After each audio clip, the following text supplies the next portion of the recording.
Morning to all of you. आज हम लोग पढ़ेंगे अपने आर्टिकल के चैप्टर को। ठीक है, चलिए वीडियो को स्टार्ट करते हैं। आर्टिकल क्या होता है? आर्टिकल का मैं सबसे पहले आपको डिफिनेशन बताता हूँ। It is the part of determiner which comes before noun. यह नाउन के पहले आकर नाउन को निश्चित करता है। देखिए, मैंने यहाँ पे हिंदी में भी इसका डिफिनेशन लिख रखा है कि यह नाउन से पहले आकर नाउन को निश्चित करता है। कैसे, वो मैं आपको बताता हूँ। देखिए, आर्टिकल तीन तरह का होता है, ए एंड द। ठीक है, अच्छा, ये ए एंड द जो है डिटरमिनर का ही एक पार्ट है। जैसे डिटरमिनर का आपको टाइप दिखा देता हूँ मैं। ए एंड द मतलब डिटरमिनर का example, A and the, these, दो, सम, ये सब क्या है? डिटरमिनर के एग्जांपल्स है। ठीक है, तो इसीलिए जो ए एंड द है आपका, वो कहाँ से आया है? डिटरमिनर फैमिली से। कहाँ से आया है? डिटरमिनर फैमिली से। ठीक है, आगे आते हैं। अब ए और एन क्या है? ए और एन एक इनडिफिनिट आर्टिकल है। क्या है? Indefinite article. दूसरा है द। द क्या है? डिफिनिट आर्टिकल है। ये अनिश्चित है, ये निश्चित है। कैसे, ये मैं आपको प्रूफ करता हूँ। जैसे यहाँ कुछ सेंटेंसेस लिखे हुए हैं। जैसे आई सॉ डैश मैन, मैंने एक आदमी देखा। ये तो निश्चित नहीं हो रहा है वो आदमी कौन था, क्या था, ये तो निश्चित नहीं हो रहा। मगर यही अगर बोला जाए कि आई saw the man who saved my life, इसमें पता चल रहा है कि मैंने उस आदमी को देखा जिसने मेरा जान बचाया। ठीक, तो ये पक्का निश्चित हो रहा है। देखिए, तो द क्या करता है? किसी चीज़ को निश्चित करता है, डिफाइन करता है। ठीक, और ए और एन जो है वो पूरी तरह से निश्चित नहीं करता है, अनिश्चित करता है। देखिए यहाँ लिख दिया। ठीक है, आगे बढ़ते हैं। देखिए, रूल नंबर 1 कहता है आई सॉ अ बॉय, मैंने एक लड़का देखा। इससे तो आपको आई सॉ अ बॉय ये तो नहीं पता चल रहा है कौन सा लड़का है, कहाँ रहता है, क्या रहता है, ये तो नहीं पता चल रहा है। तो इसीलिए रूल नंबर 2 पे आते हैं। I saw the boy who stolen my phone, मैंने उस लड़के को देखा जिसने मेरा फ़ोन चुराया। इससे आपको पता चल रहा है किसको देखा? निश्चित हो रहा है कि हाँ, उसी को देखा जिसने मेरा फ़ोन चुराया।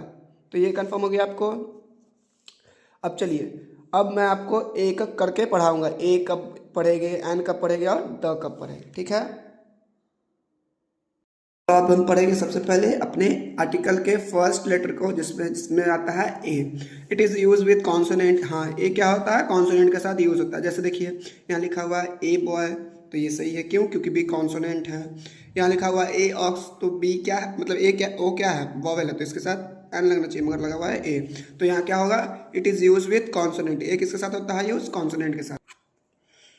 रूल नंबर 2 कहती है कि it is use with countable noun. ठीक है, ए जो है आपका काउंटेबल नाउन के साथ होता है, अनकाउंटेबल नाउन के साथ कभी भी यूज नहीं होता है। जैसे ए बॉय, ठीक है, ए बॉय ठीक है। ए गर्ल, यहाँ ये भी ठीक होगा। ए काउ, ये भी ठीक होगा। मगर यदि बोला जाए ए मिल्क, तो मिल्क को तो आप कभी काउंट नहीं कर सकते, तो इसीलिए ए मिल्क आपका रॉन्ग होगा। ठीक है, जैसे आपका एग्जाम वगैरह में ये सब आ सकता है, ध्यान से देखिएगा। आई लाइक डैश मिल्क, तो डैश में आपका ए लगेगा, एन लगेगा, द लगेगा? नहीं, आपका यहाँ पे कोई चीज़ नहीं लगेगा, ना ए लगेगा, ना एन लगेगा, ना द लगेगा। क्यों? क्योंकि ये काउंटेबल नाउन नहीं है। ठीक है, अपने रूल नंबर 3 पे आते हैं। It is use with singular noun. ये किसके साथ यूज होता है? हमेशा सिंगुलर नाउन के साथ, कभी भी प्लूरल के साथ यूज नहीं होता है। जैसे ए बॉय यहाँ सही होगा, मगर ए बॉयज अगर लिखा हो रहेगा तो ये गलती होगा। चलिए अपने रूल नंबर 4 पे आते हैं। रूल नंबर 4 कहता है if there is a vowel but sound is consonant. अगर कहीं पर भी वॉवेल हो और साउंड कॉन्सोनेंट हो, तो हम लोग साउंड के हिसाब से रखेंगे। अगर रहेगा वॉवेल और साउंड कॉन्सोनेंट हो, तो हम लोग क्या लगाएंगे? कॉन्सोनेंट के लिए ए लगाएंगे, कॉन्सोनेंट के लिए क्या लगाएंगे? ए। ठीक, मगर यही आपका साउंड, साउंड अगर वॉवेल हो तो आप एन लगाइएगा। फिर सुनिए, साउंड अगर कॉन्सोनेंट हो तो ए लगेगा, साउंड अगर वॉवेल हो तो एन लगेगा। फिर से, साउंड अगर कॉन्सोनेंट निकले तो ए लगेगा, साउंड अगर वॉवेल हो तो एन लगेगा।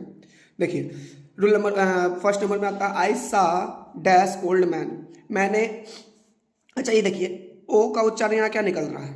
ओ। ओ देखिए, ओ, जब भी ओ का उच्चारण ओ निकले तो आप इसको ओ वॉवेल है, ओ का उच्चारण ओ निकल रहा है, यानी ओ एक वॉवेल है, इसलिए यहाँ पे मैंने एन लगाया। ठीक, रूल नंबर 2 पे आते हैं। आई मतलब एग्जाम्पल नंबर 2 पे, आई सा डैश वन आइड मैन, मैंने एक आंख वाला आदमी देखा। अब देखिए, यहाँ भी ओ है, मगर उच्चारण यहाँ क्या हो रहा है, वन का ओ का क्या हो रहा है उच्चारण, व। तो जब ओ का उच्चारण व हो रहा है, वह क्या है, कॉन्सोनेंट है। तो कॉन्सोनेंट के साथ क्या लगता है, ए। आई होप आपका ये क्लियर हो गया होगा। अगर आपका नहीं हुआ तो आप इस वीडियो को फिर से देखें, और अगर आपको कुछ फिर भी कुछ प्रॉब्लम है तो आप इस प्रॉब्लम को कमेंट में कमेंट करें। हाँ, तो चलिए स्टार्ट करते हैं अपने एन को। ठीक है, रूल नंबर 1 कहता है it is use with vowel. ठीक है, एक इसके साथ यूज होता है वॉवेल के साथ, जैसे एन बॉक्स बॉय तो होगा नहीं, वाई लिखा हुआ है ये। ठीक, एन बॉय तो होगा नहीं, जब भी होगा तो एन ऑक्स होगा। क्यों, क्योंकि वॉवेल क्या क्या होता है, ए ई आई ओ यू। ठीक है, तो ये सब जब होगा तो आपका क्या लगेगा, एन लगेगा। ठीक, उसी तरह से मैंने लगा रखा है। आई होप ये वाला आप रूल जानते होंगे पहले से। रूल नंबर 2 पे आते हैं, it is use with countable noun.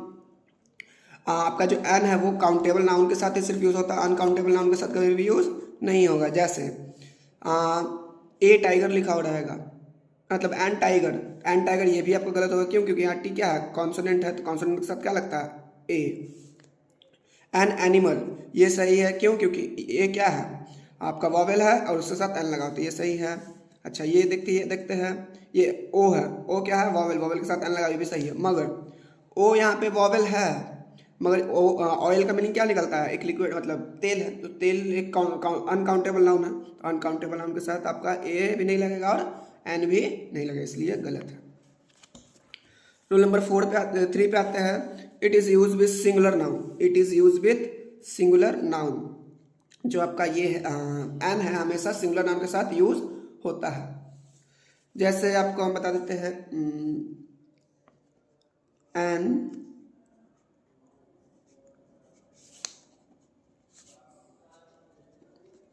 हाँ देखिए, जैसे आपको लिखा हो रहेगा एन आउल, तो ये सही है। क्यों, क्योंकि क्या है, सिंगुलर है। अच्छा, यहाँ पे ऐसे लिख देते, रुकिए, कहाँ थे हम, तो यही अगर आपको लिख दे कि एन आउल्स, OWLS। ठीक, तो ये प्लूरल हो जाएगा, तो प्लूरल के साथ कभी भी एन नहीं लगेगा, तो ये गलत होगा। ठीक है, रूल नंबर 4 पे आते हैं, if there is a consonant but sound is vowel. अगर कहीं पर कॉन्सोनेंट हो और साउंड वॉवेल हो, जैसे एम में, एम क्या है, आपका कॉन्सोनेंट है, मगर उच्चारण यहाँ देखिए, उच्चारण क्या हो रहा है, ए आ रहा है, ए, तो ए के लिए क्या लगता है, एन। ठीक, वॉवेल के साथ क्या लगता है, एन। अब आते हैं इस पे बी है, तो उच्चारण क्या हो रहा है इस पे, बी, उच्चारण क्या हो रहा है, बी, तो बी के साथ क्या लगेगा, कॉन्सोनेंट है तो एन तो लगेगा नहीं, तो ए लगेगा, तो इसका मतलब ये गलत है। ठीक है, इस पर भी देख सकते हैं आप, इस पर भी पी ओ, तो पी क्या उच्चारण हो रहा है, प में ई की मात्रा, पी, तो पी के साथ क्या लगेगा, ए लगेगा, क्योंकि पी कॉन्सोनेंट है, तो इसीलिए ये गलत है। ठीक, अब आपको मैंने कुछ यहाँ एग्जाम्पल दे रखा है, इसे आप अपने कॉपी में नोट करें, और ये वाला फिल नहीं करिएगा, खुद से एक बार बनाकर ट्राई कर सकते हैं आप लोग। ठीक है, मैं आपको दिखा दे रहा हूँ।